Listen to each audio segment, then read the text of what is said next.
அம்மா ஹாய், இன்றைக்கி மெனு பார்த்துடலாம். தரேன் மோர் மிளகா வறுத்து போட்டிருக்கேன். புளியோதரை. இது வந்து பட்டாணி உருளைக்கிழங்கு வறுவல்.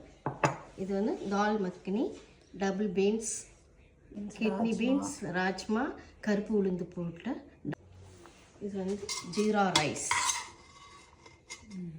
ரைஸ். இது வந்து எங்கள் மாப்பிள்ளையுடைய பாட்டி போட்ட நெல்லிக்காய் ஊறுகாய். ஓ, இட்ஸ் மை ஃபேவரட். இது வந்து ஸ்வீட்டுக்கு சந்திரகலாவா? சந்திரகலா ஸ்வீட். ஓகே அம்மா, உன்னோட ஃபர்ஸ்ட் யூடியூப் வீடியோவை 500க்கு மேலே பார்த்துருக்காங்க. ஓஹோ, அப்படியா? வா, ஒரே நாளில் வா. நான் இன்னும் நிறைய மெனு போடுறேன். என்னை ஃபாலோ பண்ணுங்கள், சப்ஸ்கிரைப் பண்ணுங்கள். அடுத்த இதுக்கு நல்ல ஹெல்த்தியாக பண்ணி காட்டுறேன்.